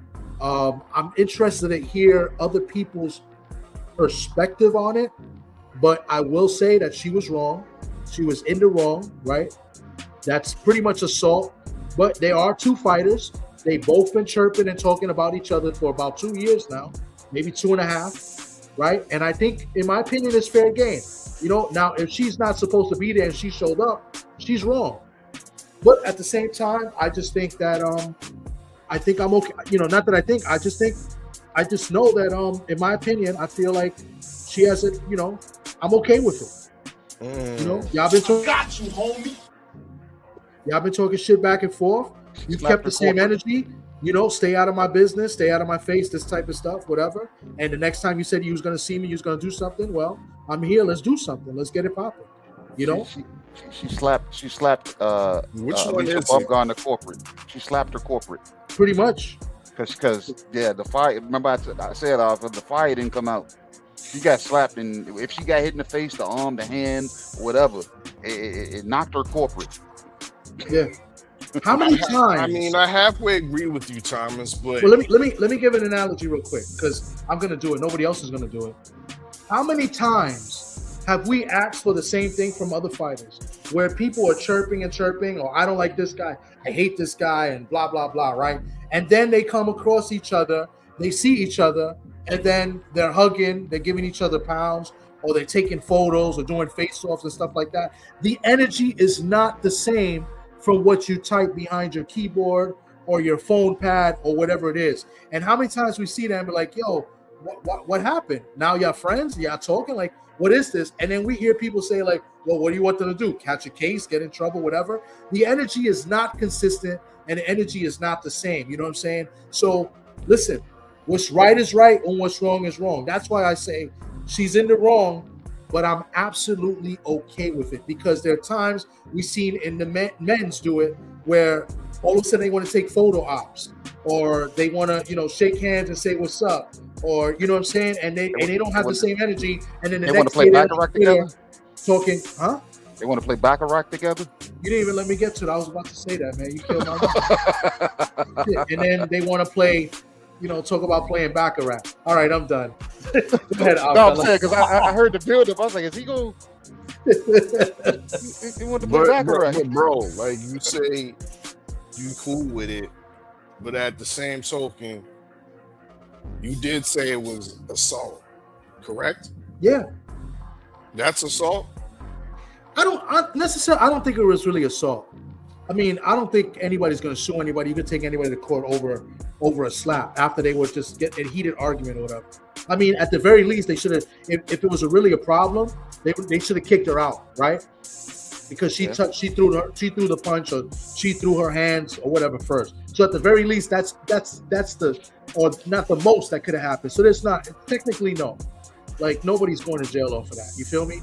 So I'm just saying she's wrong because you put your hands on somebody else, and you was at a distance. It's not like you was face to face and there was a shove or anything like that. Like you went out of your way to put your hands on somebody. What is we doing nowadays, dog? Like what has happened to boxing? You know what I mean? We have two boxers that we can't get into an altercation. It has to be kumbaya. Nah. We have to do the corporate kumbaya every time we see each other. Because that's why I halfway agree with you, Thomas, that Clarissa's kept it the same energy. Yes. You know what I mean? And I'm okay with that energy, especially when it comes between two fighters. Yes. This wasn't Clarissa Shields getting into it with some random celebrity. Yeah. You know what I mean? Or some YouTuber that's been on her case. This was Clarissa Shields getting into it with her, even though that they're not anywhere close to being in the same weight class. That's my problem. They're still ops. Clarissa Shields believes that she's the face of women's boxing. We all agree that she's the #1 pound for pound women in the sport. But there is arguments, definitely within the lounge, definitely in these boxing streets, of who the female face of women's boxing is. And a lot of people have been saying it's Alicia Baumgartner. And those whispers that are turning into loud conversations are getting back to Team Win and the Gwoat. And they don't like it. Nah, they don't like it. Those are fighting words when you're coming against the true face of boxing, which is the Gwoat. So I'm all for the shenanigans. I'm all for the altercations that don't lead to that don't result into injuries or nothing like that. Like AB ain't gonna be on the sideline for this. You know what I mean? She ain't get cut. Nah. I remember when David Haye pulled up on Derek Chisora after a Klitschko fight. What was he doing there? He ended up bottling Derek Chisora over the head. I'm okay with it. Same weight class. That's the same weight class though. I'm not okay with the bottle, but I'm okay with the shits. You know what I'm saying? The bottle is a little bit extra. You know what I'm saying? But I mean, that's what I'm saying. Like I said, I'm gonna stick with this. What's right is right, what's wrong is wrong. But I'm okay with it when it comes to two fighters like this, and I'm okay with the energy being consistent. Yeah. So, and we asked for this for some of the men to do the same, to have the same energy and do the same thing. But then, some people will give them a pass, like, "Oh, what do you want to do? Go to jail and get locked up?" Nah, you want a person to stop playing on your name. You know what I'm saying? So, I mean, we all been there, done that. You feel me? I know these are, quote unquote, we use the word professionals, but sometimes, you got to set the record straight and let a person know that you're not playing around, man. Yeah, not playing around with the playing around. KG, they might not be in the same weight class. That's my only issue with it. But in regards to popularity, I'm not mad at the energy though. They're definitely in the same hype and face division. That's true. But yeah, but like I said, I like the consistent energy. You know what I'm saying? It reminds me of Caleb Plant. Mr. Slap a nigga. You know what I'm saying? Pull up and slap a motherfucker. You know what I'm saying? So I'm not mad at that, but I'm just like, what do we get at the end of it? Do we get a fight? Like I said, is Clarissa gonna come down small enough to catch this little bitch? Or like I said, I'm like, what do we get out of it? That's my only, you know what I'm saying, issue with the whole thing. I'm like, we're not gonna get too much out of it. They're too far apart and wait. You know what I'm saying? So that's that. So I'm like, I'm with Thomas with the energy, and you know what I'm saying, and people standing on, you know what I'm saying, when they pulling up, like, bro, stop playing with my damn name. I am going to do this when I see you. I'm fine with that. You know what I'm saying? But these women ain't, you know what I'm saying, they ain't nowhere near fighting. Because at the end of this year, Carissa talked about getting pregnant, so she about to be a BBL, a BBW. You know what I'm saying? She about to be a BBW. You know What what I'm happened saying? to Lauren Price? Exactly. You know what I'm saying? Ain't Lauren Price MVP, or is she top rank? What is she? No, she on some bullshit. The Oh, bullshit called Ben Shalom. Well, pull up She the did Ben say, Shalom. she did say in an interview that that go she's gonna slap fight her. in Go slap her. Yeah, she said in August that would be like her next fight. So she did mention that in an interview I saw at MVP at the arena. Like, I think it was on Fight Hype. So she did say that. So that's a catch weight at 154. Looking like she making her way on down to slapping AB some more. Hey Thomas, what's up, buddy? We got to send you packing, man. You've had too much to drink. You I know know. what I'm saying? We got other people waiting. You know what I'm saying? I got you. It's all love. You know what I'm saying? The drinks were free. We got a cab for you. Yeah, good looks. Peace. All right, bro. All right, man. We on to our next, man. Is this Mr. Dale bullshitting on the mother? We ain't bullshit on the Beltway today, but it is damn red. What's up with you, man? No, it is Mr. Coin Flip, Mr. Crow Maximus. Mr. Champion. I don't know what you talk about. Something you don't know nothing about. You know what I'm saying? You said it was that guy? We lucky we document these things, you know what I mean? I'm a Shout champion. out to usualsuspect6.com, where you can still see that Red was once a champion, and where you can still see today that he's Crow Maximus. Yeah, I was saying you could also see that you were none's champion. You know what I'm saying? I got a once and you got a nuts. KG, you got a once. Shout out to KG. This nigga here, but hey, don't get mad at me. Man, are you gonna order something off the menu? Or you still living? Niggas that come up in the bar that just living in the pad. You coming in drinking all the free drinks up. Man, I used to run the block. Hold on, KG. I had all the young boys, doing.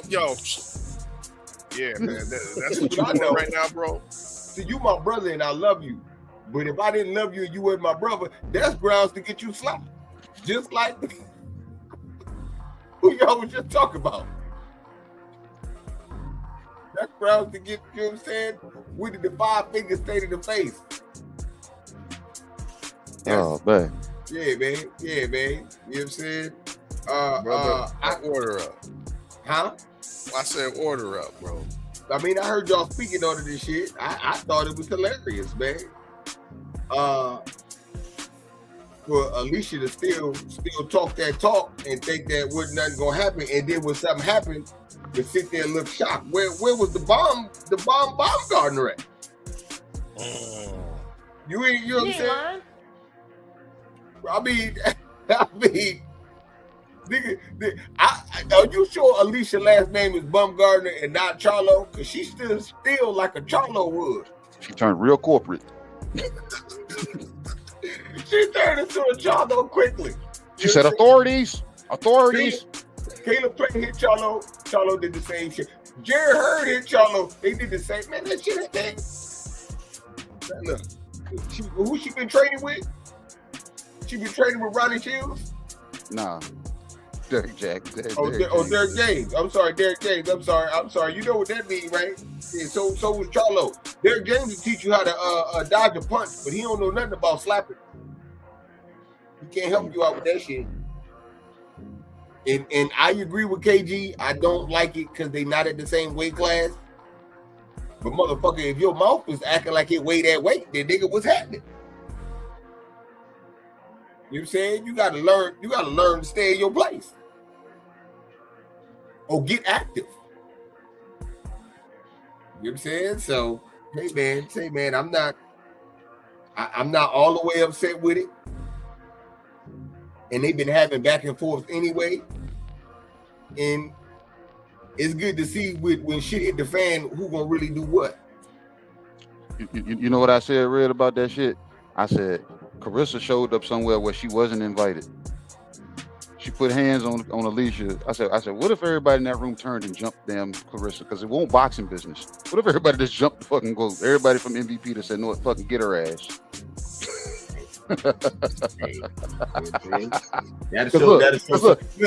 That'll show some type of heart somewhere. Because right now, nigga, shit.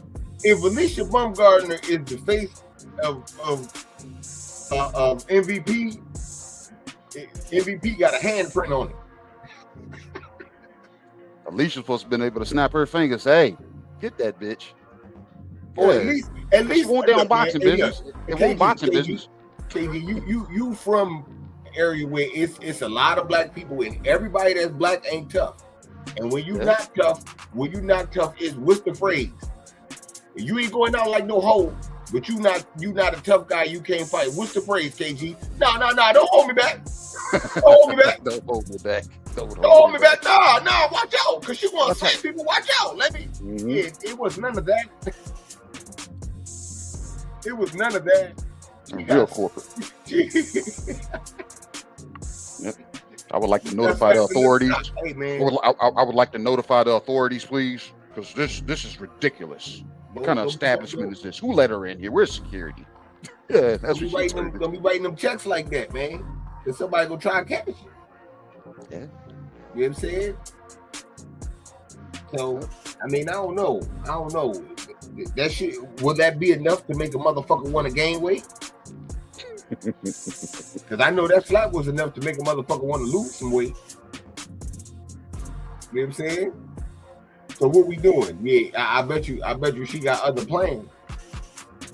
So I just don't want to hear no more tough talk from Alicia, man. It's all good. I'm not saying she not nice, but I just don't want to hear the tough talk no more, man. You got slapped. Nigga that slapped you out here. You know what I'm saying? You try to talk tough to a nigga face and they check you right there. And you ain't do shit about it. You ain't do shit about being checked, but be checked.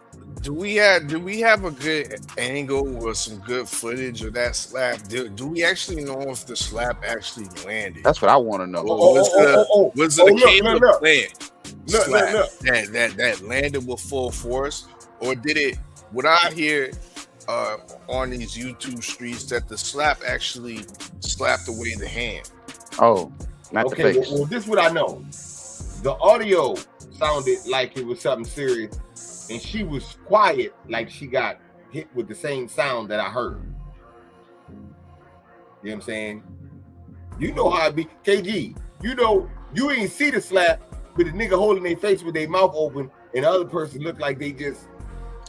Bro, I watched that video maybe like 10, 15 times with my eyes wide open, because I'm like, maybe I'm missing... Oh, no. You ain't gonna see it. Because I'm seeing all them people. Yeah. So I'm like, was it a hand? What you do see is the hand go through, you hear audio, and you see a motherfucker look like they just got slapped. I mean, I'm just saying, I could put it all together. And then, but look, most women when they're domestically abused, Red, their mouth is open and their hand is on their face. But look, when you turn into a cashier talking about press charges, then obviously something must have connected. You know what I'm saying? Something did something. That audio wasn't just a high five. They should have jumped her ass. Oh my God. They should have jumped that motherfucker. And you know what? I would have jumped her. My team would have jumped you. I'm gonna be 100 with you, KG. You not all if Clarissa slapped her and they jumped her, right? Mm-hmm. I'll be on here saying the same shit. You can't be out here slapping people and not expect tough niggas to show up. You know what I'm saying? Hey, yo, you can't be out here talking that shit. Don't expect to get slapped. And you can't be out here just slapping people willy-nilly, not ready for the shit to come back at you. Look. When shit go up, it's up. So what the fuck, man? But you can't be out here talking that shit. Yeah. And you gonna get seen. Motherfucker pulled up on you. Nigga ain't had no business there, pulled up on you. You should have already been. That's a red flag, and antenna should be on full alert right then and there. Where the fuck was security at? Like they let her in there, and nobody there say, hey, you know this bitch is in the building. Oh, for real? All right. Where your team at? Jump that why bitch, she was in the building? She was an honored guest, KG. Oh, she was? Was she really, or are you just saying that? No, she was really an honored guest, not from MVP. Of course not. Okay, but who invited her? Ronda Rousey. Get the fuck out of here. That bitch. Yeah, they have some type of rapport, some type of combat relationship. Look, we can't forget Clarissa Shields has a couple fights in MMA. Yeah, I know. But look, I'm gonna ask both of y'all. Y'all telling me y'all going into the enemy's house like that? Just because you damn right. I'm going to the enemy house. I'm ready to motherfucker slap fire out this motherfucker. What I'm just saying, you only know one person there. Man, imagine, like I said, imagine if Alicia decided in a point and they say, hey, jump that bitch. You know what I'm saying? That she got. How much of a sucker do that mean that she thought of her to do that? Because you saying real nigga shit right now. So if I do show up, you know what I'm saying, with a couple motherfuckers / dolo and still got the nerve to slap you, yeah, that's the same energy. Shit. I can appreciate that energy though. She didn't just pull up. And you know how I know she didn't pull up? Because Netflix had the memo. And all the cameramen had the memo. They showed every celebrity up in there except for Clarissa Shields, who's in combat sports, MMA, and in boxing, and she's the #1 pound for pound. But you naming off of all these regular ass B-side motherfucking movie actors and shit, but you ain't gonna announce Clarissa Shields in the building. You gonna announce, of course, Alicia and Bub Gardner due to her MVP affiliation, but you're not also gonna announce the #1 pound for pound female, the 3-time gold medalist, 3 times undisputed. No, you ain't. See, they already received the memo, and we ain't seen no shots. Nobody even knew Clarissa was there until she tried to slap the shit out of AB. Damn. She slapped her. So was that when she first got there, or was this some damn marinating shit? You know what I'm saying? So no wonder. Clarissa need to get some. Yeah, she need to get some footage. You know what I mean? Let me start some shit. Clarissa got that petty energy. She said, "I'm not about to look for this bitch, but I'ma see her." And as soon as she seen her, I hate that you always talking shit. I hate that you always talking shit. Yeah, all that shit talking and shit. And then she said something else, and she got slapped. That's how I know. But like I said, man, you gotta look up at the big screen and see AB's face. Look, man. All I know is I don't want to hear no more tough talk, man. You need to go fight Caroline Dubois or something now. You got to go do something now, because motherfucker fighting Kim Jong-woo and all that other shit ain't there, man. Pulling niggas up and pulling niggas down and weight and all that, fighting non-champions and shit. It's just not working, man. And now you getting slapped. I'm gonna need to see some type of action. And Clarissa is the same thing. I need to see. You gotta have to make up your mind. You know what I'm saying? You're gonna have to pick a target and fight something. I mean, it's cool you slapping the shit out of AB and all that shit. That's cool, but now I need to see some real action now. Go slap Lauren Price. I mean, if Lauren Price get out of line, I would expect. I ain't gonna lie. That's the precedent with Clarissa Shields too. Any of these white bitches say something slick to you or get to talking stupid, I'm gonna expect you to slap the piss out of them. She ain't. I'm gonna expect that. I'm expecting you to slap the piss out of motherfuckers and shit. If they talking crazy. You know what I'm saying? So, you know. Because if you the first motherfucker, you should have slapped damn Savannah Marshall guy, David. Savannah used to pop off. Yeah. But Savannah had beat Clarissa, and that was something that was, you know, she had the leg up on her to talk that shit. But still slap her ass, yeah. David, you like, bitch, you know who the fuck I am? after Savannah lost, she was a little bit kind of respectful and shit. You know what I'm saying? You know, but yeah, at least Baumgartner don't be showing no respect. I mean, and I'm not saying that she has to. I'm just saying you just need to have your antennas, you know what I'm saying, aware of what's going on, nigga, the situation at hand. I need to find out if you really the person in your damn crew that's about that action, because like I said, your mouth talk it. Yeah. You went real corporate, goddamn it, when you got popped. It was yeah. Where are the authorities? Somebody notify the authorities, please. Please. But yeah, Sweet Stank wanting that twerking that night, goddamn it. I tell you that. Yeah, man. For real. But all right, man, let me get up out of here, man. My dinner ready. So I'm gonna holler at y'all. Salute to the brothers, man. Salute man. To the chat. It's the usual suspect King. And yeah, man. I'll holler at y'all in a minute. We'll see you Wednesday. Yes, indeed. Okay. Yes, indeed. I'm gonna try. Yeah. Do it again. Do it again. You know what I'm saying? Yeah. Sure, you're right. I'm trying to get out there Wednesday for a split second, man. We're gonna see what to do. But all right, I'm gonna holler at y'all though. All right, bro. All right, what? Oh man, we had two good callers, all right? Two good callers, man. Oh man. Yeah, you can low key almost say the mic was busy. Yeah. I mean, you thought Tay was gonna pull up and come, you know what I'm saying, give us her damn take on, you know what I'm saying, on MVP and MMA. Well, too late for that now. Yeah. I mean, Last fucking call. The lights are on. If the ugly damn bitch or the ugly dude is in the club, that's who you taking home tonight. You know what I'm saying? That is who you're taking home tonight if you're still here. We appreciate it though. Yep. What else you got, before we start turning these lights back down and putting the tape on the doors and stuff? Nah, I was about to say we about to be like a Jamaican restaurant. Nigga, we ain't got nothing right now. He said we all out. He said, man, can I get the carry Gwoat? No, we all out. We all out. That. Hold on. Nah, boss. We don't have that. Yeah, no more kingfish. You know what I'm saying? We're all out of oxtail. You know what I'm saying? The full platter. Nah, boss. Nah, boss.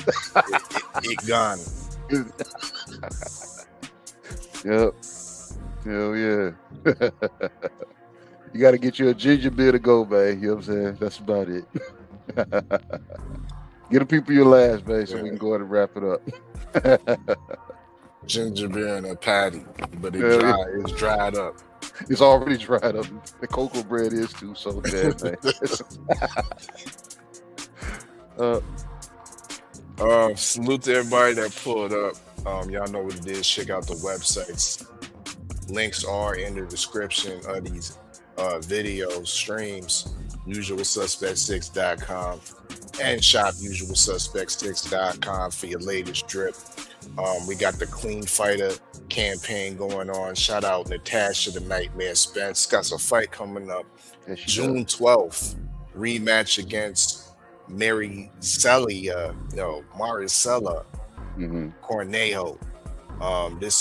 Once again, this will be a rematch.